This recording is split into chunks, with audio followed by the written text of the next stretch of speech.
નમસ્કાર, stock this વીકમાં આપનું સ્વાગત છે અને આ સપ્તાહે કયા શેર્સ ફોકસમાં રહ્યા અને આગળ હવે કયા સંકેતો પર નજર રાખવી જોઈએ એની ચર્ચા સાથે હાજર છું હું ઝરણા કંટી. તો આ સપ્તાહ ઘણું મહત્વનું સપ્તાહ રહ્યું અને જે ઈરાન ઇઝરાયલ યુએસ વચ્ચેની જે યુદ્ધ છે એની ખાસી અસર માર્કેટ ઉપર આપણને આવતી જોવા મળી અને આ સપ્તાહમાં આપણે આ આખા વર્ષનો બિગેસ્ટ વીકલી ફોલ વિટનેસ કરી રહ્યા છે. તો આપણે જે રીતે અહીં આગળથી વાત કરી કે દબાણ માર્કેટની અંદર આપણને ભારે આવતું જોવા મળ્યું છે. શરૂઆત જો કરીએ આપણે સેન્સેક્સથી, આ સપ્તાહમાં સેન્સેક્સમાં લગભગ 1.62% જેટલો ઘટાડો અહીં આગળથી આવતો જોવા મળ્યો છે. નિફ્ટીમાં પણ ભારે ઘટાડો અહીં આગળથી આપણને આવતો જોવા મળ્યો છે અને નિફ્ટીના ક્લોઝિંગની જો આપણે અહીં આગળથી ખાસ વાત કરી લઈએ તો નિફ્ટીનું ક્લોઝિંગ 24,450 ઉપર થતું જોવા મળ્યું છે. સાપ્તાહિક ધોરણે દબાણ જે છે એ ખાસો મોટો ફોલ અહીંયા આગળથી આપણને આવતો જોવા મળી રહ્યો છે. મિડ કેપની પણ વાત કરી લઈએ. મિડ કેપમાં પણ આપણને એક દબાણ બનતું જોવા મળ્યું અને મિડ કેપની જો આપણે અહીંયા આગળથી વાત કરીએ તો 2.89% જેવું સાપ્તાહિક દબાણ અહીંયા આગળથી બનતું જોવા મળ્યું છે. તો વીકલી દબાણ સાથેનું આપણને અહીંયા આગળથી માર્કેટ ક્લોઝ થતા જોવા મળ્યા. બેંક નિફ્ટીમાં સૌથી વધારે દબાણ અહીંયા આગળથી આવતું આપણને આ સપ્તાહમાં જોવા મળ્યું છે અને બેંક નિફ્ટીનું જે ક્લોઝિંગ છે એ 57,783 ઉપર થયું છે.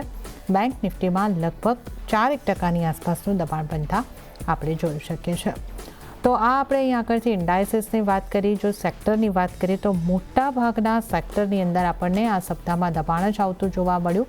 સૌથી વધારે દબાણ આપણને જે જોવા મળ્યું છે એ સેક્ટર પીએસયુ બેંકનું સેક્ટર રહ્યું છે કે જ્યાં 6.5% આસપાસનું ઇન્ડેક્સમાં પીએસયુ બેંક ઇન્ડેક્સમાં આપણને દબાણ બનતું જોવા મળ્યું છે.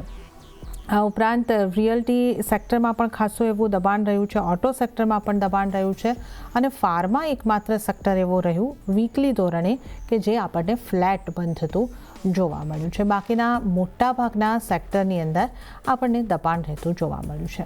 સ્ટોક સ્પેસિફિક વાત કરી લઈએ કે આ સપ્તાહમાં સપ્તાહના ટોપ લૂઝર અને ટોપ ગેનર્સ કાઉન્ટર કયા રહ્યા છે.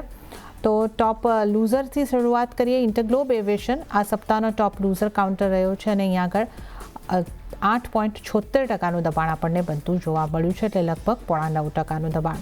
ત્યારબાદ ટાટા મોટર્સ પીવી 8.34%ના દબાણ સાથે એ પણ આપણને ટોપ લૂઝરમાં સામેલ થતો સ્ટોક જોવા મળ્યો છે અને એલએનટીમાં પણ 7.68%નું દબાણ આપણને બનતું જોવા મળ્યું છે. તો આ અહીંયા આગળથી આપણે જે ટોપ લૂઝરની વાત કરીએ અને આ 3 સ્ટોક ઉપરાંત શ્રીરામ ફાઇનાન્સ, એચડીએફસી લાઇફ અને ટાટા સ્ટીલ એવા સ્ટોક રહ્યા કે જ્યાં પણ 6.5% આસપાસના સાપ્તાહિક દબાણ બનતા આપણને જોવા મળ્યા છે. હવે આપણે જે રીતે એક ઉલ્લેખ કર્યો કે આ વખતે નિફ્ટીની અંદર આ સપ્તાહમાં 41 સ્ટોક એવા રહ્યા કે જે દબાણ સાથે બંધ થતા જોવા મળ્યા છે. જે જૂજ કાઉન્ટર અહીંયા આગળથી મજબૂતી સાથે બંધ થયા છે. ટોપ ગેનર્સ કાઉન્ટર જોઈ લે. બીએલ 5.34%ની મજબૂતી બીએલમાં બની છે. હિન્દાલ્કોમાં 3.70%ની સાપ્તાહિક મજબૂતી આપણને જોવા મળી છે અને સન ફાર્મામાં 3.5%ની આસપાસની મજબૂતી આ સપ્તાહમાં આવતી જોવા મળી છે. તો આ અમુક કાઉન્ટર્સ રહ્યા કે જ્યાં આપણને એક મજબૂતી સાથેનું કામકાજ આ સપ્તાહ દરમિયાન થતું જોવા મળ્યું છે. વધારે ચર્ચા કરીશું. આનંદ રાઠીના જીગર પટેલ આપણી સાથે જોડાઈ ગયા છે. જીગરજી, આપનું સ્વાગત છે સીએનબીસી બજાર પર. અને આપણે જે રીતે જોઈ રહ્યા છે બહુ જ મોટો આ વર્ષનો સૌથી મોટો માર્કેટ ફોલ આપણે અહીં આગળથી જોઈ રહ્યા છે. નિફ્ટી જે છે હવે 24,500ના નીચે 24,450 ઉપર બંધ થયું છે. શુક્રવારના દિવસે પણ 1.25% જેવા દબાણ સાથે માર્કેટ બંધ થયું. હવે આવતા સપ્તાહ માટે આપ માર્કેટની ચાલ કેવી રીતે જોઈ રહ્યા છો? યુદ્ધની સ્થિતિઓ તો કન્ટિન્યુ થતી દેખાઈ રહી છે, તો દબાણ આગળ વધશે, કઈ રીતે આપ નિફ્ટીની ચાલને જોઈ રહ્યા છો? નિફ્ટીની અંદર અગેન જે ઓનગોઈંગ વીક હતું, આપણે મંડેથી જ એક મોટું ગેપ ડાઉન જોયું હતું, બધી સ્ટ્રેટ હવે આપણે એક રેન્જમાં અરાઉન્ડ 25,000ના લોઅર એન્ડમાં 24,400 350 સુધીના એક લેવલ્સ હતા. બટ ઓવરઓલ જે આજે જે સેશનમાં આપણે ફોલ જોયો, અગેન એક ક્રૂડ ઓઇલ જે હતું બે રાઇઝિંગ ચેનલમાંથી એક બ્રેકઆઉટ આવતા એમાં પણ જોયું છે, એટલે એના કારણે આપણને એક પ્રેશર એન્ડમાં જોવા મળ્યું છે. બટ ઓવરઓલ અગર આપણે મૂવિંગ એવરેજીસ પણ જોઈએ તો બધી જે તમામ મૂવિંગ એવરેજીસ છે 20, 50, 100 અને 200 દિવસ એના નીચે છે. બટ હજી પણ 200 દિવસનું જે મૂવિંગ એવરેજ જે છે એનું આપણે જે એંગલ જોઈએ એંગલ હજી પણ flat to kind of rising છે. અત્યારના એટલું ટર્ન અરાઉન્ડ ડાઉનસાઇડ નથી થયું, એટલે પોસિબિલિટી રહેશે કેમ કે રિવર્ઝન ટુ મીન આપણને ગમે ત્યારે જોવા મળી શકે છે માર્કેટની અંદર, બિકોઝ 200 દિવસની એવરેજ સમવેર નિયર 25,250 સુધી છે અને કરંટ જે ક્લોઝિંગ જે કરંટ સેશનની છે અરાઉન્ડ 24,450 છે. એટલે અપ્રોક્સિમેટલી અગર અહીંયાથી જોઈએ તો 800-900 પોઈન્ટ અપ્રોક્સિમેટલી થાય છે. અને સેકન્ડ વસ્તુ એ છે કે જે મંથલી પીવટ્સના જે સપોર્ટ જે છે, આપણે કરંટ વીકમાં 4 માર્ચે જે લો બનાવેલો અરાઉન્ડ 24,300 અપ્રોક્સિમેટ લેવલ્સ હતા, એ એક્ઝેક્ટલી એ જ પર્ટિક્યુલર લેવલ છે જે મંથલી પીવટનો સપોર્ટ છે. અને આ બધા લેવલ્સ અલાઇન થઈ રહ્યા છે જે પ્રીવિયસ ડિમાન્ડ ઝોન હતો 2025 ઓગસ્ટનો. તો જ્યાં સુધી માર્કેટમાં ક્લોઝિંગ જે છે 24,300 કે 300ના નીચેની નથી આવતી ત્યાં સુધી આની અંદર એક મોટું ડ્રોપ આપણને વધારે એઝ ઓફ નાવ તો જોવા નહીં મળે, બિકોઝ વર્ટિકલ ફોલ છે એટલે એક બાઉન્સ ડેફિનેટલી બનશે. અને જે અવરલી ચાર્ટ જે છે, અવરલી ચાર્ટ ઉપર અગેન એક double bottom kind of structure બન્યું છે અને ડાયવર્જન્સ બનવાની ટ્રાય થાય છે. ડાયવર્જન્સ હજી બન્યો નથી, બટ ઓવરઓલ જે રીતે સ્ટ્રક્ચર બન્યું છે એ રીતે લાગે છે કે ફરીથી આપણને નેક્સ્ટ વીક એક બાઉન્સ બેક ડેફિનેટલી જોવા મળી શકે છે. બિકોઝ જે રીતે આરએસઆઈ અને મેકડીમાં ફોર્મેશન થયું છે, મેકડીમાં એક પોઝિટિવ ફોર્મેશન પછી એક નેગેટિવ અત્યારના બન્યું છે, બટ ઓવરઓલ ડાઉનસાઇડમાં એકદમ મોમેન્ટમ લૂઝ થઈ રહી છે. એટલે આપણને ફરતી એક ઉપરની સાઈડ જોવા મળી શકે છે નિફ્ટીમાં. સો નિફ્ટી બાય કરવાની સ્ટ્રેટેજી રહેશે, બટ ઓવરઓલ નીચે લેવાની ટ્રાય કરશું આપણે. માર્કેટ ખુલતા જ આપણે મંડેના બાય કરવાની સલાહ નહીં રહે. અગર નીચે મળે છે સમવેર નિયર સી ક્લોઝિંગ 450 ની છે, 24,450 ની, એટલે 350, 300 સુધી એક વખત મળે છે તો ડેફિનેટલી આપણને એક વખત બાય કરવાનું અહીંયા ચાન્સ લેવું જોઈએ અને એ જ સ્ટ્રેટેજી રહેશે. અને ઉપરમાં ફરીથી જે બાઉન્સ જે મને લાગી રહ્યો છે એ જે કરંટ વીકનો હાઈ છે સમવેર નિયર 24,800નો, એ આપણો એક ટાર્ગેટ રહેશે. અને સ્ટોપ લોસ આપણે લગાડશું 24,200ના નીચે ક્લોઝિંગ બેસિસ ઉપર. વેરેસ બેંક નિફ્ટીની વાત કરીએ છીએ, બેંક નિફ્ટીમાં નિફ્ટી તો 200 દિવસના એવરેજના ઘણા નીચે ટ્રેડ કરી રહી છે, but bank Nifty current session અગર જોઈએ તો જે 200 દિવસની એવરેજ છે એનાથી સ્લાઇટ 200-300 પોઈન્ટના ડિસ્ટન્સ ઉપર જ છે. એવરેજ છે સમવેર નિયર 57,433 અને ક્લોઝિંગ સમવેર નિયર 57,800ના આજુબાજુમાં છે. અને આ જે 200 દિવસનો જે સપોર્ટ જે છે એક્ઝેક્ટલી અલાઇન થાય છે જે બ્રેકઆઉટ ઝોન હતો નવેમ્બર 2025નો અને જુલાઈ 2025નો. તો આ પર્ટિક્યુલર લેવલથી આપણને એક વખત બાઉન્સ આની અંદર નેક્સ્ટ વીક જોવા મળશે. અને ઇનકેસ ટેસ્ટ થાય છે આ લેવલ તો ડેફિનેટલી બેંક નિફ્ટીમાં પણ બાય કરવાની સલાહ રહેશે. બાઇંગની રેન્જ રહેશે, કરંટ ક્લોઝિંગ છે 57,800 અને બાઇંગ રેન્જ રહેશે 57,500. એટલે આ 200 પોઈન્ટના રેન્જમાં બાય કરવાની સલાહ છે બેંક નિફ્ટીમાં. સ્ટોપ લોસ 57,000ના નીચે રહેશે, બિકોઝ જે પણ આપણે રેલી જોઈ હતી સપ્ટેમ્બર 2025થી લઈને ફેબ 2026 સુધી, એનું એક્ઝેક્ટલી 50% રિટ્રેસમેન્ટ 200 દિવસના ત્યાં જ આવે છે. એટલે આપણે એક સ્ટોપ લોસ 57,000ના નીચે રાખશું અને ફરીથી એક વખત 59,000 એઝ અ ટાર્ગેટ જે કરંટ વીકનો હાઈ છે એ આપણે એક ટાર્ગેટ લઈને ચાલશું બેંક નિફ્ટી. ઓકે, તો જીગરજીની સલાહ નિફ્ટી અને બેંક નિફ્ટી પર ખરીદી કરીને ઘટાડે ખરીદી કરીને ચાલવાની બની રહી છે. તો વાત નિફ્ટીની કરી લઈએ. 24,350ની આસપાસથી નિફ્ટીમાં તમે બાય કરીને ચાલી શકો છો અને ટાર્ગેટ જે છે 24,800ના બની શકે છે.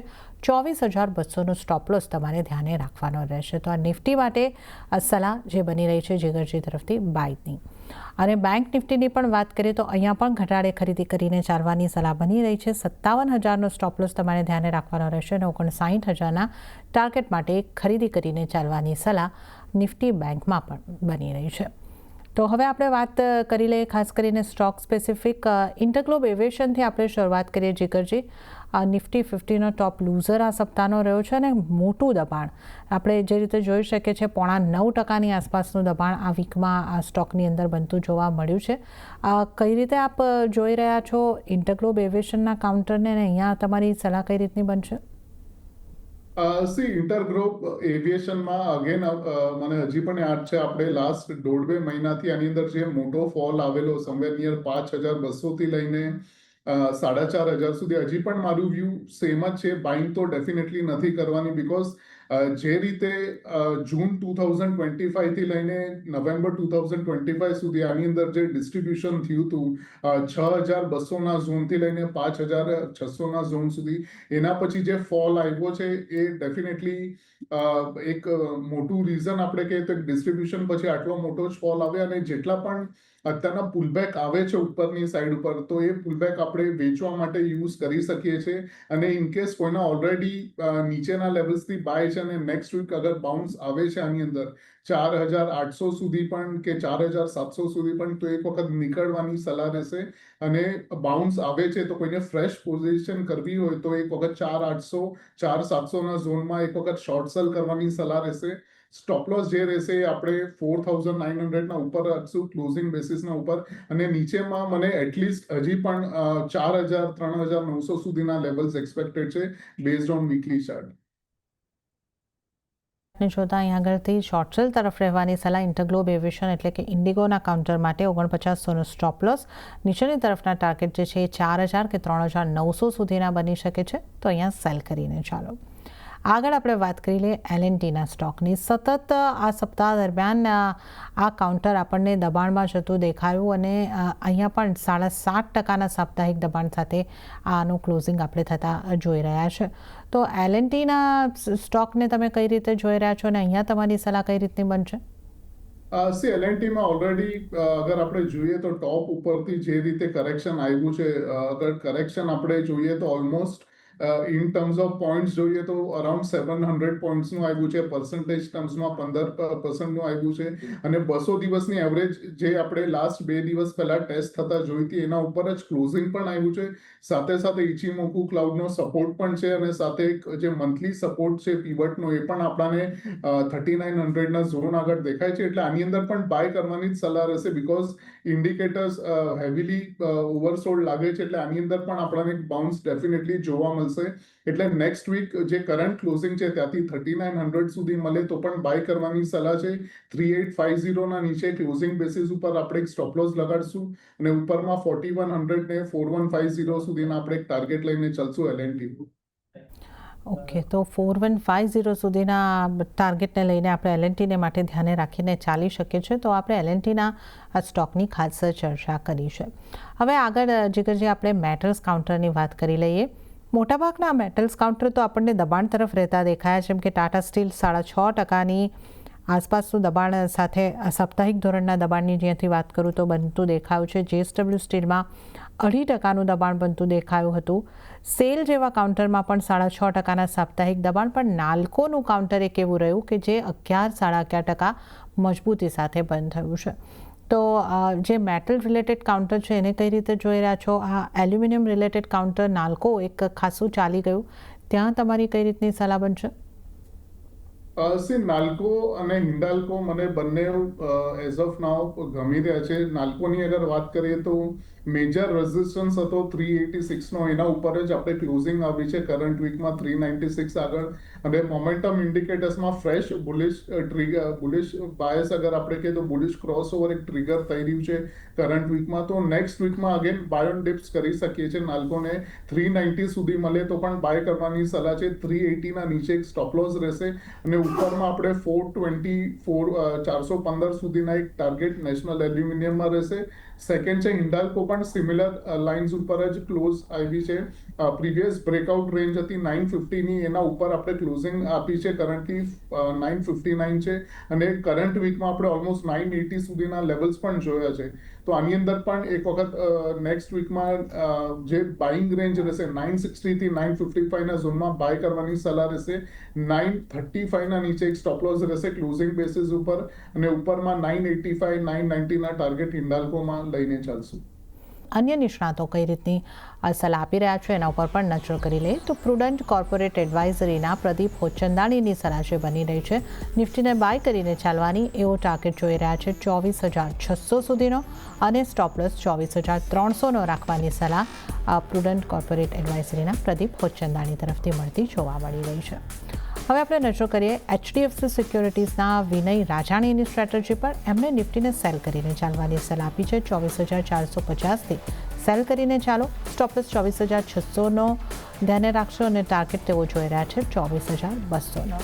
તો જીઓપોલિટિકલ ટેન્શન્સની વચ્ચે એક મિક્સ સ્ટ્રેટેજી અહીંયા કરતી આપણને નિષ્ણાતો દ્વારા ભલામણ થતી જોવા મળી રહી છે. ત્યારે જીગરજી આપણી સાથે જોડાયેલા છે, એમની સાથે આપણે ચર્ચામાં આગળ વધીશું. જીગરજી, હવે સૌથી પહેલાં જાણી લઈએ તમારી પસંદગીના સ્ટોક. તો કયા સ્ટોક પર આપની કઈ તરફની સલાહ બનશે? સૌથી પહેલા તો બીડીએલ જે છે ભારત ડાયનામિક્સ, એમાં બાઇંગ કરવાની સલાહ રહેશે નેક્સ્ટ વીક માટે. રિસેન્ટલી અગર જોઈએ તો આજના પર્ટિક્યુલર સેશનમાં એક અરાઉન્ડ 5 to 6% એક મૂવ આવ્યો છે, બટ એની પહેલા એક કન્સોલિડેશન ચાલુ હતું અરાઉન્ડ 1320 થી 1230 ઝોનમાં, અને આજે રેન્જ બ્રેક થઈ છે અને એના ઉપર જ ક્લોઝિંગ આવ્યું છે. અને વિથ જે મોમેન્ટમ ઇન્ડિકેટર્સ છે એમાં પણ એક પોઝિટિવિટી અને બુલિશ બાયસીસ દેખાય છે. એટલે નેક્સ્ટ વીક બીડીએલ બાય કરવાની સલાહ રહેશે. જે કરંટ ક્લોઝિંગ જે છે અરાઉન્ડ 1356 નું છે, અને જે બાઇંગ રેન્જ રહેશે 1360 થી લઈને 1350 કે 40 સુધી મળે તો પણ બાય કરવાની રહેશે. સલાહ 1280 ના નીચે એક સ્ટોપ લોસ લગાડશું, અને ઉપરમાં 1450 નો એક ટાર્ગેટ રહેશે બીડીએલમાં. સેકન્ડ છે, અત્યારના જે રીતે જીઓપોલિટિકલ ટેન્શન ચાલુ છે એ હિસાબે ક્રૂડ ઓઇલમાં કદાચ આપણને હજી એક્સટેન્શન જોવા મળે ઉપરની સાઈડમાં, તો એ હિસાબે આપણે ઓઇલ ઇન્ડિયા બાય કરશું. ઓઇલ ઇન્ડિયામાં અગેન કરંટ વીકમાં પણ અગર આપણે જોઈએ તો એક મિક્સ મુવમેન્ટ જોવા મળી છે. અરાઉન્ડ જે રેન્જ હતી અરાઉન્ડ 505 થી નીચેમાં 475 સુધી, અને લોઅર રેન્જમાં જ આજે ક્લોઝ થતા જોવા મળ્યો છે. અને જે રીતે સ્ટ્રક્ચર બન્યું છે, અગેન આ પ્રીવિયસ બ્રેકઆઉટ ઝોનના ત્યાં આગળ જ ઉપર ક્લોઝિંગ આવી છે, એટલે આમાં બાઇંગ કરશું ઓઇલ ઇન્ડિયામાં. 485 થી 480 ના ઝોનમાં બાય થશે. સ્ટોપ લોસ 465 ના નીચે રહેશે, અને ઉપરમાં 505 515 સુધીના ટાર્ગેટ ઓઇલ ઇન્ડિયામાં રહેશે. સેકન્ડ સ્ટોક છે બીઈએલ છે. બીઈએલમાં પણ સિમિલર કાઇન્ડ ઓફ સેટઅપ છે કમ્પેર ટુ બીડીએલ, પણ બીડીએલમાં બોટમથી રિવર્સલ છે, અને આની અંદર એક ઉપરમાં આપણને એક રેન્જ કન્સોલિડેશન જોયા પછી એક બ્રેકઆઉટ જોવામાં આવ્યો હતો. બ્રેકઆઉટ ગઈકાલે થયો હતો, બટ બ્રેકઆઉટનું જે ક્લોઝિંગ હતું એ બ્રેકઆઉટના ઝોનના અંદર હતું. આજે એક બ્રેકઆઉટ થઈને ફરીથી આપણને ઉપર ક્લોઝિંગ મળી છે, એટલે બીઈએલમાં પણ બાઇંગ કરવાની સલાહ રહેશે. 468 થી 465 ના ઝોનમાં બાઇંગ કરવાની સલાહ છે. 455 ના નીચે એક સ્ટોપ લોસ રહેશે, અને ઉપરમાં 490 495 સુધીના ટાર્ગેટ્સ બીઈએલમાં એક્સપેક્ટ કરી શકીએ છીએ. ઓકે, તો જીગરજીની પસંદગીના 3 સ્ટોક અહીં આગળથી આપણને મળી રહ્યા છે. તો પહેલો છે બીડીએલ, ખરીદારી કરીને ચાલવાની સલાહ. 1340 1360ની વચ્ચેથી ખરીદારી કરીને અહીં આગળથી ચાલી શકો છો, અને અહીં આગળ જે તમારે માટે સ્ટોપ લોસ ધ્યાને રાખવાનો રહેશે 1280નો 1450ના ટાર્ગેટ બનતા જોવા મળી શકે છે. ઓઇલ ઇન્ડિયામાં ખરીદારી કરીને ચાલો 505 થી 515ના ટાર્ગેટ 465નો સ્ટોપ લોસ ધ્યાને રાખવાનો રહેશે, અને બીઈએલમાં પણ ખરીદી કરીને ચાલવાની સલાહ છે. 490 થી 495ના ટાર્ગેટ અહીંયા બની શકે છે. 455નો સ્ટોપ લોસ અહીંયા તમારે ધ્યાને રાખવાનો રહેશે. તો આ જીગરજીની પસંદગીના સ્ટોક્સની આપણે અહીંયા આગળથી વાત કરી છે. જીગરજી, ચર્ચામાં આગળ વધીએ, બેંક્સની વાત કરી લઈએ. પીએસયુ બેંકમાં ખાસો ઘટાડો આપણને જોવા મળ્યો, જ્યાં બેંક ઓફ ઇન્ડિયા 9.9% દબાણ બતાવ્યું. યુનિયન બેંકમાં 6.5% આસપાસનું દબાણ આપણને બનતું દેખાયું. આ વીકલી દબાણની હું વાત કરી રહી છું, અને એસબીઆઈમાં પણ 4.5%ની આસપાસનું દબાણ. પ્રાઇવેટ બેંકમાં પણ અમુક બેંક હતી કે જ્યાં આપણને દબાણ જોવા મળ્યું છે, જેમ કે એચડીએફસી બેંક, આઈસીઆઈસીઆઈ બેંક 3 થી 4%ના દબાણ ત્યાં પણ બન્યા. તો બેંક્સમાં શું કરવું જોઈએ, કયા કાઉન્ટર આપના ધ્યાને બની રહ્યા છે? બેંકમાં સૌથી પહેલા તો એસબીઆઈ ગમી રહ્યું છે. એક સારું એવું 8 થી 10% કરેક્શન આવ્યું છે ટોપ ઉપરથી, અને જે રિસેન્ટ સ્વિંગ હતો એનું એક્ઝેક્ટલી રિટ્રેસમેન્ટ જોઈએ તો 38.2% આગળ ક્લોઝિંગ આજે આવી છે. અને જે રીતે સ્ટ્રક્ચર છે આની અંદર આટલી નોનસ્ટોપ જે રેલી હતી એના પછી પણ કોઈ નેગેટિવ ડાયવર્જન્સ આમાં દેખાતો નથી, એટલે ડેફિનેટલી એક ટ્રેન્ડ ઉપરની જે હતી એ ઇન્ટેક્ટ છે, અને નેક્સ્ટ વીક આપણને અપસાઇડ ડેફિનેટલી આમાં જોવા મળશે. એટલે એસબીઆઈમાં બાય કરવાની સલાહ રહેશે. જે સ્ટોપ લોસ આપણે રાખશું એ 1120ના નીચે રાખશું, અને ઓવરઓલ ફરીથી ઉપરમાં આપણે 1200 થી લઈને 1190ના લેવલ્સ આપણે જોઈ શકીએ છીએ એસબીઆઈ. ઓકે, તો એસબીઆઈમાં ખરીદી કરીને ચાલવાની સલાહ છે 1200 સુધીના ટાર્ગેટ માટે. તો આપણે અહીંયા આગળથી બેંક્સની વાત કરી છે. હવે ખાસ કરીને આપણે રેલવે સ્ટોકની વાત કરીએ. શુક્રવારના દિવસે રેલવે સ્ટોકમાં રિકવરી આવતી દેખાય. આમ છતાં આરવીએનએલ જેવા કાઉન્ટર જે છે એ 8-9% સાપ્તાહિક દબાણ સાથે આપણને ક્લોઝ થતા જોવા મળ્યા છે. તો આરવીએનએલ કે અન્ય કોઈ રેલવે સ્ટોક પર આપની કોઈ સલાહ બનશે? સી આરવીએનએલ અગેન જે રીતે આજે એક મોમેન્ટમ આવેલું બટ એન્ડમાં થોડું ફિઝલ આઉટ થયું છે because during the first half આપણે 8 to 9% જેટલું એક અપસાઇડ જોઈ, પછી જે ક્લોઝિંગ હતી હાર્ડલી 2 થી 3% સુધી જ રહી છે. તો આની અંદર બાઇંગની સલાહ છે, બટ નેક્સ્ટ વીક ક્લોઝિંગ જે છે 295 ના ઉપર આવે તો જ બાય કરવાની સલાહ છે. અને એ કેસમાં સ્ટોપ લોસ 280 ના નીચે રહેશે અને ઉપરમાં 310 નો ટાર્ગેટ રહેશે. તો આરવીએનએલની આપણે અહીંયા આગળથી ખાસ કરીને વાત કરી અને ગેસ કાઉન્ટરની પણ હું ઝડપથી ચર્ચા કરી લઈશ, કારણ કે ઘટાડો અહીંયા પણ દેખાયો ને સપ્તાહ દરમિયાન આ કાઉન્ટર પર આપણને ડિસ્કશનમાં રહ્યા છે. એમજીએલ તો ડબલ ડિજિટ જેટલું દબાણ આ સપ્તાહની અંદર દર્શાવી રહ્યો છે. આઈજીએલમાં પણ 8% દબાણ સાપ્તાહિક ધોરણે બનતું દેખાયું છે. મોટાભાગના ગેસ કાઉન્ટર નેગેટિવમાં. અહીંયા આપની સલાહ કઈ રીતની બનશે? સી એમજીએલ ની અંદર અગર આપણે જો તો અગેન ઘણા ટાઈમથી એક જ મોટા ઝોનમાં ટ્રેડિંગ ચાલી રહી છે. ઉપરમાં 1225, નીચેમાં 1020. અને જે રીતે આ ફ્રેશ ડાઉનસાઇડ આપણને જોવા મળી છે અત્યારના, તો આની અંદર થોડું આપણે વેટ એન્ડ વોચ કરશું એમજીએલમાં, બીકોઝ જે સ્પીડથી આપણને ડાઉનસાઇડ જોવા મળી છે છેલ્લા 3 દિવસની અંદર, તો આની અંદર આપણે as of now wait and watch કરશું. અને નેક્સ્ટ વીક એટલીસ્ટ આપણે 2 થી 3 દિવસ વેટ એન્ડ વોચ કરવું પડશે આની અંદર. અગર ક્લોઝિંગ કન્ટિન્યુઅસલી આપણાને 1020 ને 1030 ના ઉપર રહે છે તો પછી આપણે ટ્રેડ તારે બાય કરશું, ત્યાં સુધી વેટ એન્ડ વોચ રહેશે. અને એ કેસમાં આપણે ફરીથી ટોપ ઓફ ધ રેન્જ જે 1170 1160 ના લેવલ્સ છે એ ટાર્ગેટ લઈને ચાલશું અને 1000 ના નીચે એક સ્ટોપ લોસ લઈને ચાલશું. અહીંયા કરતી આપણે ગેસ કાઉન્ટર્સની પણ ખાસ ચર્ચા કરી. અને આ સાથે જ જીગરજી, સમય આપની પાસેથી રજા લેવાનો બની રહ્યો છે, તો આપના કોઈ ડિસ્ક્લોઝર? આજે આપણે જે પણ સ્ટોક્સ ડિસ્કસ કર્યા, સ્પેસિફિકલી બીએલ, બીડીએલ અને ઓઇલ ઇન્ડિયા, અમે ઓલરેડી ક્લાયન્ટને રેકમેન્ડ કર્યા છે. એમાંના મારી કે ના કોઈ એસોસિએટની પોઝિશન છે. Thank you for having me on the show. જી જીગરજી, અને આપનો આભાર અમારી સાથે જોડાવા બદલ અને તમામ સ્ટોક્સ અંગે ચર્ચા કરવા બદલ. ત્યારે જ આ સાથે સ્ટોક ધીસ વીકમાં હાલ પૂરતું આટલું જ. હાલ મને આપશો રજા, પણ વધુ અપડેટ અને સમાચારો માટે આપ જોતા રહો CNBC બજાર. નમસ્કાર.